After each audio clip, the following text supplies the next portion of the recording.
Le vampire de Neuilly. T'as déjà mis des fleurs sur une tombe un dimanche, dit une prière, tourné le dos en pensant que c'était fini. Tu crois que les morts restent intacts sous ces 2 mètres de terre et une dalle en granit? Imagine que pendant que tu dors, quelqu'un avec les clés du cimetière creuse à main nue, ouvre le cercueil, commet des actes tellement perturbants que les médecins vont inventer des mots nouveaux pour les décrire. Puis remet tout en place avant l'aube, sans foi, sans que personne s'en rende compte. Pire, imagine qu'il garde une tête d'adolescente morte sur sa table de nuit, momifiée, et dort avec pendant des mois comme avec une fiancée. Tout ça est réel, tout ça est dans les archives, et il a fallu une odeur insoutenable pour que quelqu'un comprenne. Enfin. Bienvenue dans l'histoire la plus perturbante de la chaîne. 5 septembre 1872, le Neuilly, dans le Var. Chaleur qui tue, vignes sèches, maison qui s'effondre. Victor-Antoine Ardisson naît dans une maison crasseuse. Sa mère, Elisabeth Appolloni, notée nymphomane par les médecins, qui le frappe avec des bâtons. Le père inconnu, abandon rapide, c'est son beau-père, Honoré Ardisson, fossoyeur et voleur qui récupère Ardisson. Dans une maison aux 15 grandes rues, puanteur permanente, lit de paille partagée avec des mendiantes de passage, Victor grandit sans un sou. À 5 ans,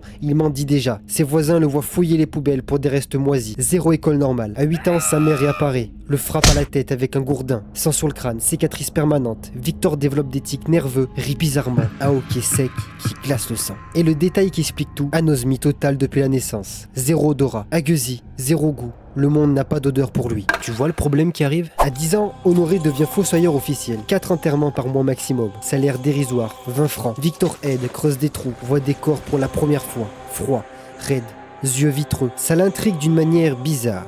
Il touche en secret, personne ne sait. À 12 ans, scène horrible. Il reste seul après un enterrement. Soulève un linceul, regarde longtemps, mais Honoré le surprend, le frappe. Mais Victor ne pleure pas. Jamais. À 14 ans, il quitte l'école définitivement. 0 ami. Les villageois le surnomment le grigouillot, le nigo. Un retard mental léger constaté. Mais c'est là la scène concrète. Il suit une fille au village, la voit uriner derrière un buisson, attend qu'elle parte, lèche le sol mouillé. Et ce...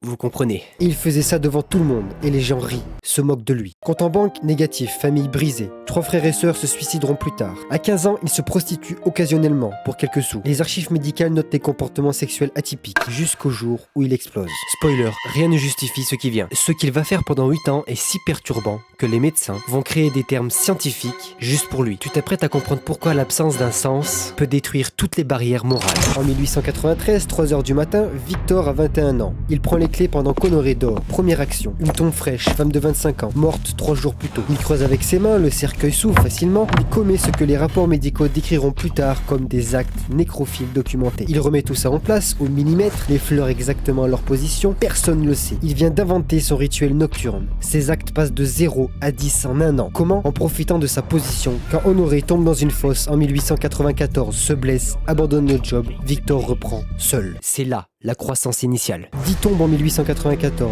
femmes jeunes principalement, de 3 actes par an à 10 puis 15 en 8 ans. Les médecins estimeront environ 100 profanations. Attends, de 3 actes isolés à 100 en 8 ans, en toute impunité.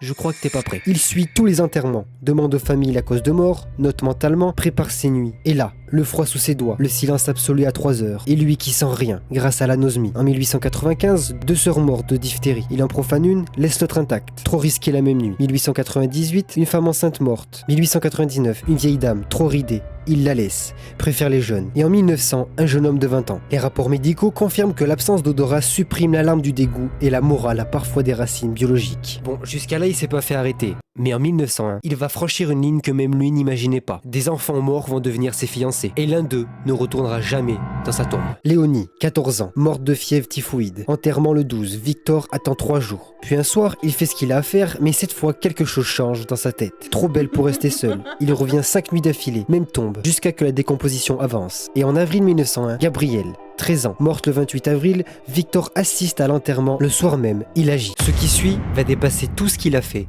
avant. Le corps est lourd, trop lourd, il prend une décision qui va le trahir plus tard. Il sépare la tête du reste avec un outil, prend du temps.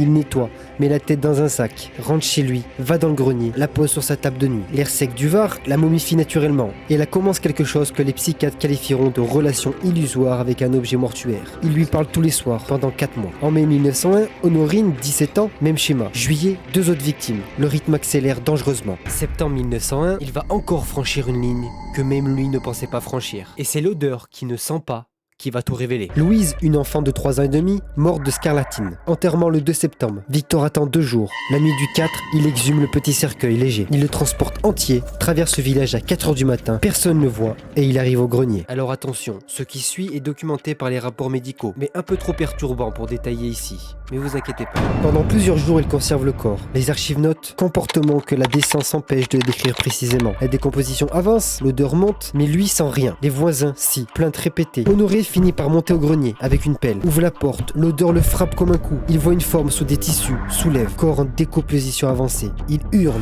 recule, vomit, court chez les gendarmes. Ils arrivent en 20 minutes, fouillent, trouvent le corps de Louise, la tête momifiée de Gabriella sur la table, cheveux attachés avec un ruban. Pendant l'interrogatoire, les gendarmes lui demandent pourquoi. Et Victor dit « Je leur parlais, elle m'écoutait ». Il assume tout et sans aucun problème, comme si c'était normal.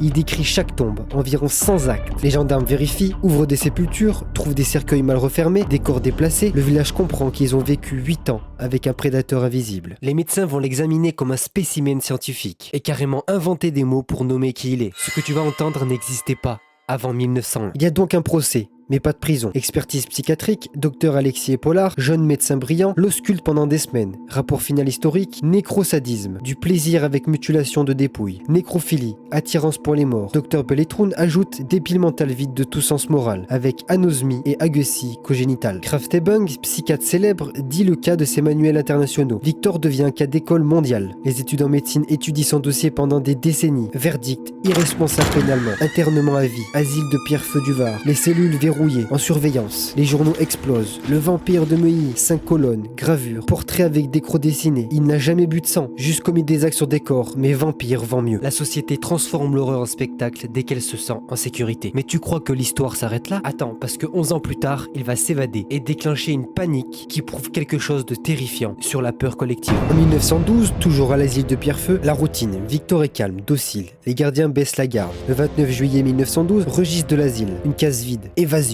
Personne ne sait comment. Les autorités paniquent, affichent dans tout le Var, évadé dangereux, 1,54 m, regard fixe, gendarme à vélo, fusil, ratissage des villages, les mères gardent les enfants dedans, les pères vérifient les cimetières la nuit, les cafés bruissent, le vampire est libre. Pas un seul acte pendant l'évasion, juste un an. Tout le département tremble, mais ils l'ont retrouvé 3 jours plus tard, caché dans une cabane affamée, pas agressif. On le ramène, transfert à Monteverguez, asile plus sécurisé, porte renforcée, surveillance double, plus jamais d'évasion. Mais son nom devient légende. Une complainte sort sur un air populaire, le vampire de Neuilly, chanté dans les foires, 5 centimes la feuille. La vérité, on transforme les monstres en divertissement dès qu'on se croit protégé. En 1994, le 9 mars, Victor Addison meurt à 71 ans. Sauf que non.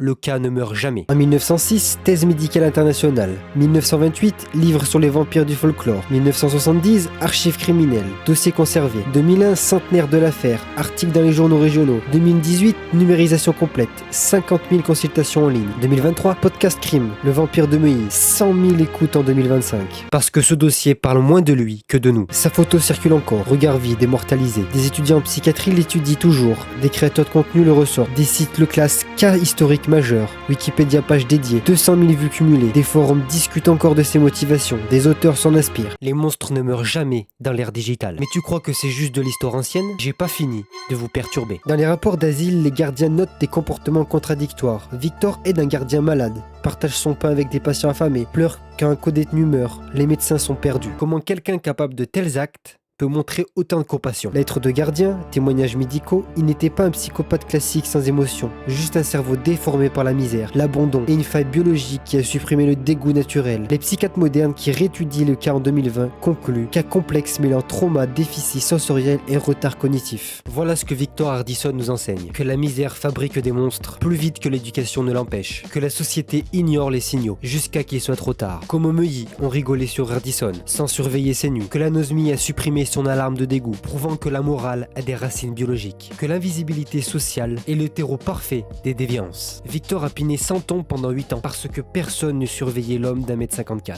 Alors toi, regarde autour de toi, pas pour rechercher des monstres, mais pour repérer les invisibles, ceux qu'on surnomme le bizarre, le chelou, parce que la déviance commence toujours dans l'abandon, la violence et l'isolement. Combien de Victor existent aujourd'hui dans l'ombre, attendant que personne se pose les bonnes questions? Les monstres ne naissent pas, ils se construisent, dans un silence, dans l'indifférence, dans les 1,54 m qu'on ne voyait jamais venir. Merci à tous.